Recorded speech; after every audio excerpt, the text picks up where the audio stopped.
Hi, my name is Tami Howie, and I'm the CEO of the Maryland Technology Council.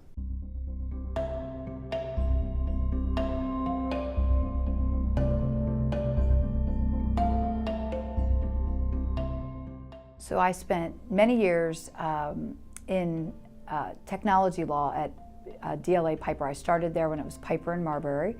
We were about 400 lawyers, and I was in the DC office. I hit it at the right time. It was an amazing time where technology was, running faster than you could keep up with. So I would start with a company that was two guys in a garage, and 6 months later we'd be talking to bankers when they were still on QuickBooks. So I got very lucky.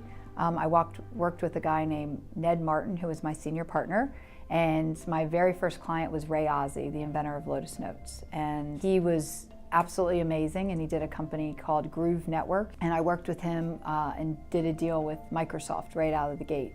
And one of my other very first clients was a company that went public within 6 months, and when we met with bankers, they had still had their QuickBooks, and we had to quickly get them accountants.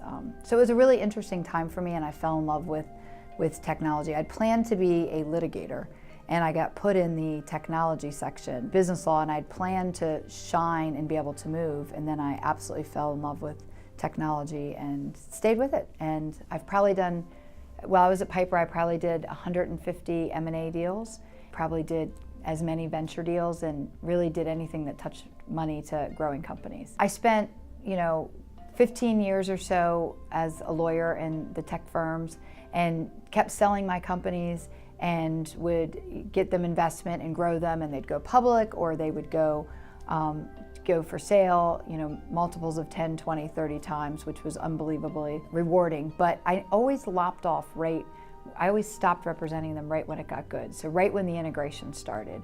So in 2010, I found out that there was a company right in Virginia that was looking for general counsel.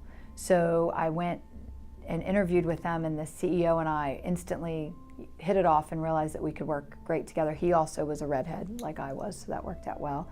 He was crazy. He drove a Harley and was part Cherokee Indian.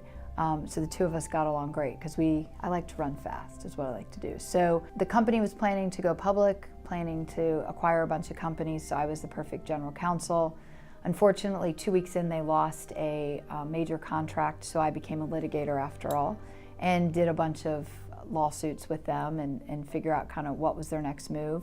The CEO got throat cancer, so I became acting president while he was away and ran the company for 5 years, and eventually sold them to an Indian tribe where they became a Super 8A, which was really great. It was one of the tribes I'd worked with as a lawyer, so it was perfect because we became a Super 8A. They got 25 years past performance, and it was a perfect marriage.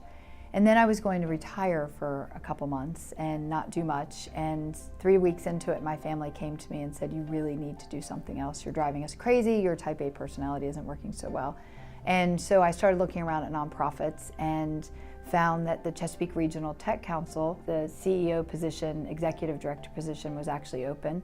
So I went ahead and started talking to them. And the funny thing is while I was at the law firms, I was the liaison, the tech councils around the world. So I was in Women in Bio out at the Tech Council of Maryland, and I actually worked on the merger the first time as the outside counsel of the high-tech side and the bio side back in 2005. I had never really worked with the Chesapeake Regional Tech Council before. I'd never done anything with them. I knew they existed, but I didn't know anybody there. So when I actually met with them, and I realized that they were kind of the young, exciting startups that had, come out of the fact that nobody was serving the younger guys and the people east of the Beltway, and they really rolled up their sleeves and were a grassroots kind of organization that really dug in and helped grow companies. They seemed like they were a right fit for me, so that's how I ended up here.